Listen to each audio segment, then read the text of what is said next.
बिहार के मुख्यमंत्री नीतीश कुमार बनारस में एक बड़ी जनसभा करने वाले थे।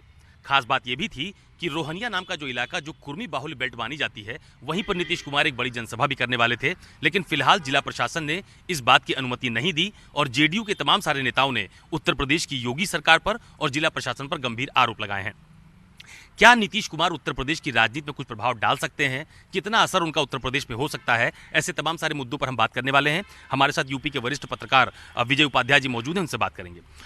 विजय जी, यूपी खास तौर पर सबका फोकस रहता है, 80 लोकसभा की सीटें हैं। नीतीश कुमार भी वाराणसी में एक जनसभा करने वाले थे, बड़ी रैली करने वाले थे, अनुमति नहीं मिली। तमाम तरह के आरोप जेडीयू के नेताओं ने यूपी सरकार और जिला प्रशासन पर लगा दिए। नीतीश की भूमिका को कैसे देख रहे हैं आप?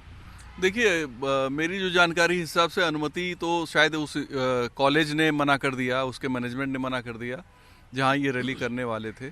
लेकिन आप देखिए, आप मोदी को चैलेंज करने आ रहे हैं। मोदी ने जब वाराणसी चुना था तो मोदी बिरादरी की वजह से वाराणसी नहीं चुना था, लेकिन आप रैली करने आ रहे हैं तो कुर्मी बिरादरी के रोहनिया बाहुल, जो कुर्मी बाहुल रोहनिया इलाका है, वहाँ पे आप रैली करने आ रहे हैं।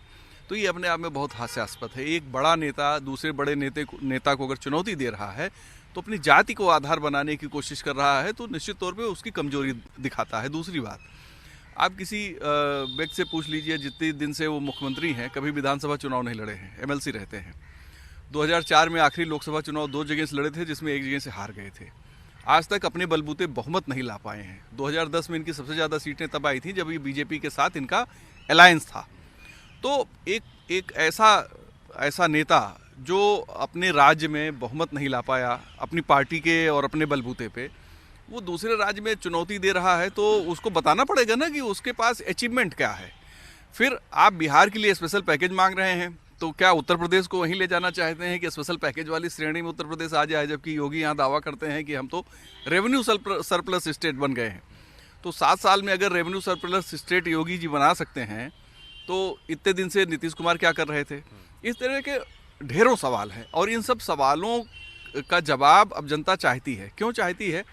अब ये सोशल मीडिया का दौर है। हर आदमी बिहार के बजट को गूगल पे बैठ के, रोहनिया से बैठ के आराम से गूगल पे देख सकता है कि उनका बजट क्या है, जीडीपी कितनी है बिहार की, बिहार में क्राइम रेट क्या है। और इनकी कही हुई बातें चाहे 2004 में कही हो या 2010 में या 2015 में, वो आज सोशल मीडिया पे उपलब्ध है। जैसे आदमी नीतीश कुमार डालेगा, इनके सारे क्रियाकर्म बाहर आ जाते हैं। जब आप किसी दूसरे स्टेट में जाते हैं तो आपको एजेंडा लेके जाना पड़ता है, मुद्दे लेके जाना पड़ता है। इसके पहले जब भी ये चुनाव लड़े हैं तो उत्तर प्रदेश में रिजल्ट इनका बहुत ही पुअर था। इतना खराब रिजल्ट तो निषाद पार्टी का नहीं होता है, जबकि ये तो मुख्यमंत्री हैं एक स्टेट के। तो मेरा ऐसा मानना है कि इनके सामने बहुत ज़्यादा कठिनाइयाँ हैं। समाजवादी पार्टी अगर इनको सपोर्ट नहीं करेगी तो इनकी रैली में भीड़ जुटानी पड़ेगी, वो भी ठीक ठाक आएगी, ऐसा कहना बड़ा मुश्किल है। अच्छा, जैसे लोकसभा चुनाव को लेकर कई बार चर्चा होती है कि नीतीश कुमार फूलपुर से चुनाव लड़ सकते हैं। वहाँ कुर्मी मतदाता बहुत ज़्यादा हैं, उनका प्रभाव अच्छा है। तो ये कई दिनों से इस बात की चर्चा चलती है और इंडिया अलायंस में जितने भी घटक दल हैं वो हमेशा इस बात को कहते हैं कि कोई भी बड़ा नेता उत्तर प्रदेश में आता है तो उसका स्वागत किया जाता है। तो क्या लोकसभा चुनाव में आप इस बात को महसूस कर पा रहे हैं कि नीतीश कुमार लोकसभा का चुनाव लड़ेंगे उत्तर प्रदेश से? संभावना दिख रही है क्या? देखिए, मैं बता रहा हूँ, 2004 में वो लोकसभा 2 जगह से लड़े थे। एक जगह से हार गए थे, एक जगह से जीते थे।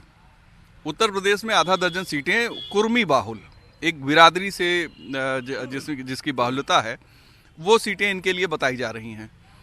तो मुझे नहीं लगता कि उत्तर प्रदेश के लोग किसी एक ऐसे नेता को जो अपने राज्य के डेवलपमेंट 20 साल मुख्यमंत्री रहने के बाद वो कहे कि हमें स्पेशल पैकेज चाहिए, उत्तर प्रदेश में लोग उसे स्वीकार करेंगे।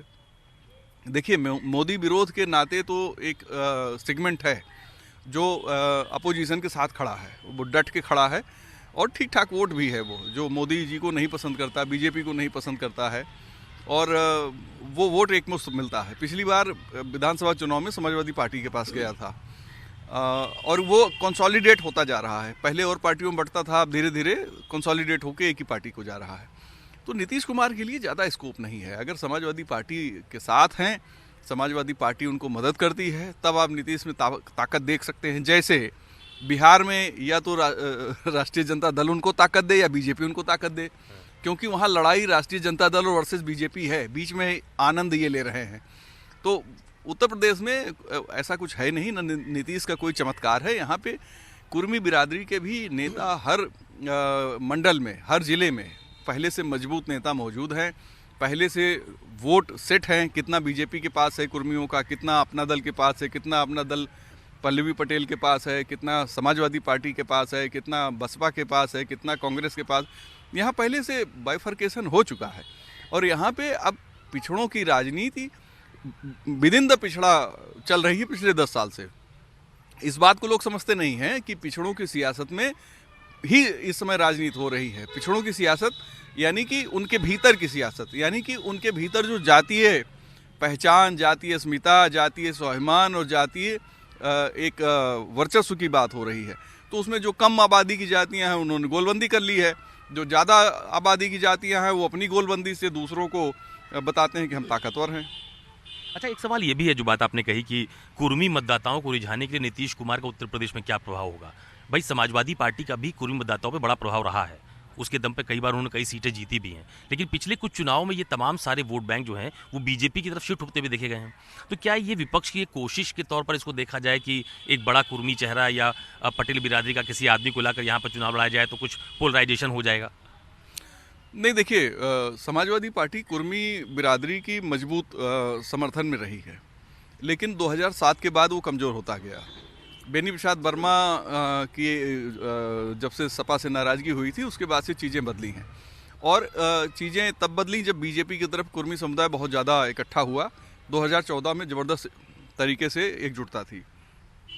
अब जो 14 के बाद के हालात हैं, 2022 के चुनाव में कुर्मी आबादी अलग अलग तरीके से वोट किया, इसीलिए 41 एमएलए उनके जीत के आए हैं सब मिलाकर, चाहे वो भाजपा सपा सब मिलाकर, कांग्रेस से भी एक जीते हैं। तो ये अब अपने तरीके से इनकी एक अलग रणनीति है। ये सबसे ज़्यादा पढ़ी लिखी, सबसे ज़्यादा संपन्न और सबसे ज़्यादा जागरूक इस समय है।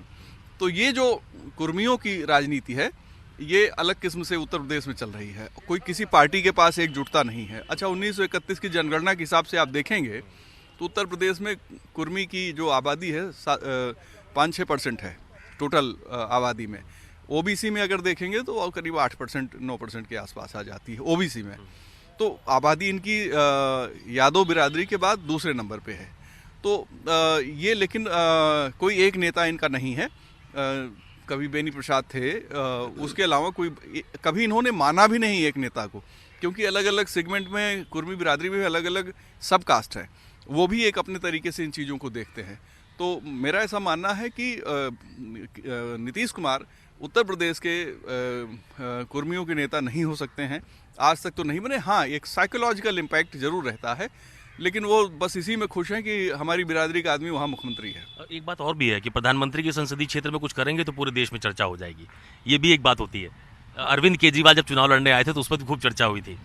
हाँ, निश्चित तौर पे देखिए, ये प्रधानमंत्री के क्षेत्र में, लेकिन बात वही मैंने जो कही ना कि मोदी बिरादरी वाराणसी में नहीं है, फिर भी मोदी जी ने उसको चुना। तो ऐसे अगर नीतीश कुमार जी एक ऐसा क्षेत्र चुनते रोहनिया में जो सभा कर रहे हैं उसके बजाय कि जहां कुर्मी बिरादरी कम हो और कहे नहीं मैं यहाँ पे अपने मुद्दों के साथ मौजूद हूँ, अपने कामों के साथ मौजूद, तब शायद उसका इम्पैक्ट हो सकता है। बाकी कोई प्रभाव बहुत ज़्यादा उत्तर प्रदेश में दिखता है क्या? देखिए, क्योंकि यहाँ के लोकल लीडर्स बहुत प्रभावी हैं।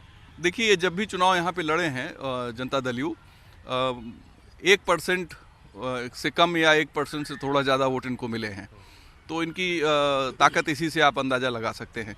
और इनका बीजेपी से भी अलायंस रहा है। और जहाँ तक आप देखिए, नीतीश कुमार का चेहरा चमका कब, जब ये एनडीए के साथ थे और मंत्री थे अटल बिहारी सरकार में, तो वहाँ से इनका चेहरा चमकता है। तो चीज़ें बहुत अलग किस्म से हैं। गंगा में बहुत पानी बह चुका है। लोग अभी ओबीसी की सियासत हो या सामान्य तरीके से सारी तरीके की सियासत हो, उसमें पुराने फार्मूले इस्तेमाल कर रहे हैं, लेकिन राजनीति का अलजबरा बदल गया है, चीज़ें बदल गई हैं। अब वो पुरानी केमिस्ट्री फिजिक्स का ज़माना नहीं है, बल्कि अब ये कई तरीके के इसमें नए तरीके के सिद्धांत शामिल हो चुके हैं, जिसको समझना पड़ेगा। बहुत धन्यवाद हमसे बात करने के लिए। ये उत्तर प्रदेश के वरिष्ठ पत्रकार विजय उपाध्याय जी हैं। लेकिन इतना ज़रूर है कि नीतीश कुमार के नाम की चर्चा यूपी में काफ़ी दिनों से चल रही है। उत्तर प्रदेश में आने वाले लोकसभा चुनाव में खासतौर पर कई सीटों पर उनके चुनाव लड़ने की चर्चा भी चल रही है। खुद समाजवादी पार्टी के अध्यक्ष अखिलेश यादव इस बात को कह चुके हैं सार्वजनिक मंच से भी कि अगर कोई बड़ा नेता उत्तर प्रदेश में आता है तो यूपी उसका स्वागत करेगा।